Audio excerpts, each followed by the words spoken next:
현재 우리나라 북쪽 상공에는 정체 전선과 함께 발달한 비구름대가 지나고 있습니다. 한편 남쪽 해상에서는 열대조압부가 빠르게 발달해 제12호 태풍 링으로 격상되었습니다. 현재 링은 일본 규슈 남쪽 해상에 머물고 있으며 중심 기압은 약 1400헥토파스칼로 소형 태풍에 해당합니다.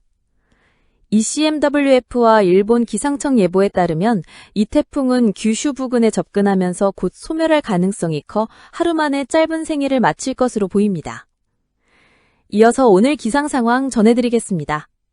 강원 일부와 한라산 부근을 제외한 전국 대부분 지역에 폭염주의보와 경보가 내려져 있습니다. 어제 경기도 광주시 퇴촌면은 37도를 기록하며 극심한 더위를 보였고 전국 대부분이 폭염에 휩싸였습니다. 하지만 다음 주 들어 변화가 예상됩니다. 화요일쯤 북쪽에서 저기압과 비구름대가 내려와 서울, 수도권과 서해안을 중심으로 비를 뿌리며 더위를 누그러뜨릴 전망입니다. 상층 500헥토파스칼 고도에서는 트로프가 형성돼 북쪽 찬 공기와 남쪽 더운 공기가 충돌하면서 강한 비구름이 생길 수 있습니다. 특히 트로프 말단에서는 집중호우 가능성이 크고 화요일과 수요일 전국적으로 비가 내릴 가능성이 높습니다. 간단히 이틀간의 날씨를 정리하면 8월 22일 금요일에는 서풍이 강하게 불면서 소백산맥과 태백산맥을 넘어가는 과정에서 팬 현상이 발생해 영남 내륙과 동해안은 더 덥고 건조했습니다. 주요 도시의 기온은 31에서 36도로 폭염이 절정에 달했습니다. 이어 8월 23일 토요일에는 우리나라가 북태평양 고기압과 티베트 고기압의 중심부에 위치해 올여름 폭염이 가장 극심할 것으로 보입니다. 두 고기압이 겹치며 열돔 현상이 강화돼 주요 도시 낮 기온은 32에서 38도까지 오를 전망입니다. 사실상 이번 여름 폭염의 정점이 될 것으로 예상됩니다. 끝이 보이지 않는 폭염 속에서 많은 분들이 다음 주 중반 북쪽에서 내려올 저기압과 비구름대를 반가운 소식으로 기다리고 계실 텐데요.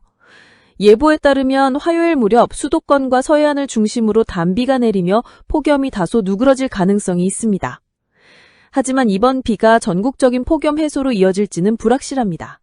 일부 지역은 여전히 30도를 웃도는 무더위가 이어질 수 있어 안심하기는 이릅니다. 특히 이번 주까지는 전국 대부분이 폭염의 영향을 크게 받을 전망입니다. 따라서 외출 시 자외선 차단에 신경 쓰시고 한낮에는 야외 활동을 자제하는 것이 좋습니다. 노약자, 어린이, 농업 종사자, 야외 근로자분들은 온열 질환에 대비해 충분한 수분 섭취와 휴식을 병행해야 합니다. 현재 아열대 고기압의 능선은 평안도 지역까지 북상했고 티베트 고기압은 점차 동해 쪽으로 이동하면서 힘을 잃고 있습니다. 실제로 티베트 고원과 칭하이 고원의 기온이 10도 이하로 떨어지며 고기압 세력이 약화되는 모습이 관측되고 있습니다. 앞으로의 날씨 변화는 이 상층 고기압의 움직임과 북쪽에서 내려오는 저기압 세력에 달려 있습니다. 따라서 시청자 여러분께서는 기상청의 최신 예보를 수시로 확인하시기 바랍니다. 이어서 태풍 소식 전해드립니다. 제12호 태풍 링은 어제 저녁 일본 가고시마 해안에 상륙한 뒤 규슈 동쪽 해안을 따라 북동진하며 세력이 약화돼 열대 저압부로 변했습니다. 일본 기상청은 오늘 오전 9시까지 태풍으로 분류했지만 우리 기상청은 새벽 4시 발표에서 이미 열대 저압부로 격하했습니다. 미 합동태풍경보센터 역시 우리 측과 같은 분석을 내놓았습니다. 다만 국제적으로 태풍 발생과 소멸에 대한 최종 권한은 일본 기상청에 있기 때문에 공식 기록은 일본 발표를 기준으로 하게 됩니다. 이 열대 저압부는 일본 남해안을 따라 이동하다가 곧 소멸할 전망입니다. 한편 새로운 열대조압부 소식도 들어왔습니다. 서태평양 90W 해역에서 발생한 제30도 열대조압부가 필리핀 동쪽 해상으로 빠르게 접근하고 있습니다. 중심 기압은 약 1006헥토파스칼, 중심 최대 풍속은 초속 15m로 관측되고 있습니다. 오늘 밤 필리핀 루손섬을 통과해 남중국해로 진입할 것으로 보이며 내일 오전 중 태풍으로 발달할 가능성이 큽니다. 만약 태풍으로 승격된다면 이름은 일본이 제출한 카지키, 황새치라는 뜻으로 명명될 예정입니다. 앞으로 이 태풍은 남중국해에서 세력을 키워 중형 이상의 태풍으로 성장할 가능성이 있어 지속적으로 관찰이 필요합니다. 주로 서쪽 공기가 기다리고 있을 것이며 남쪽 하류 북창년에 이어져 일정 부분 북쪽으로 솟구치는 에너지 천이의 휘크름을 파시며 주장활동을 할 수 있을 전망입니다. 진로를 보면 제13호 태풍 가지키는 중국 하이남선 남단을 통과한 뒤 오는 25일 밤쯤 베트남 북부에 상륙할 가능성이 매우 높습니다. 이 태풍은 남중국해에서 해수온도와 수증기를 공급받으며 사력을 더욱 강화해 중형 이상, 강도 중급 이상의 태풍으로 성장할 것으로 예측됩니다. 따라서 25일 이후 베트남 북부와 광시성 일대를 중심으로 큰 피해가 우려되며 우리나라에도 간접적인 영향이 나타날 수 있습니다. 태풍이 북상하지는 않더라도 태풍 외곽에서 뻗어나오는 수증기와 저기압성 흐름이 한반도에 영향을 주어 중부와 남부지방에 국지적 호우를 유발할 가능성이 있습니다. 한편 우리나라의 날씨 흐름을 다시 정리해 보겠습니다. 오늘 오후는 상하층 모두 고기압의 영향으로 비교적 안정된 대기가 형성되지만 복사열과 침강기류가 겹치면서 낮 기온은 30에서 38도까지 치솟겠습니다. 수도권은 34도 이상, 강원 영동은 페인 현상으로 37, 38도까지 오르며 극심한 무더위가 예상됩니다. 해안 지역도 32, 33도 안팎의 높은 기온을 보이겠습니다. 늦은 오후에는 기류가 수렴되며 대기가 불안정해져 영남, 중남부, 제주 지역에 소나기가 내릴 수 있겠고 대부분 밤까지는 그칠 전망입니다. 내일 23일 토요일 아침에도 티베트 고기압과 아열대 고기압의 영향이 이어지지만 두 고기압의 중심은 점차 한반도에서 멀어집니다. 이에 따라 대기의 이동성이 회복되면서 정체되었던 열도명상은 조금씩 완화될 것으로 보입니다.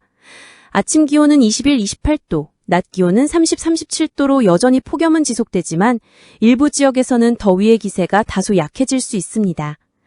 24일 일요일에는 동해상으로 이동한 한랭건조 고기압이 오호츠크의 고기압과 합류하면서 동풍이 강해집니다.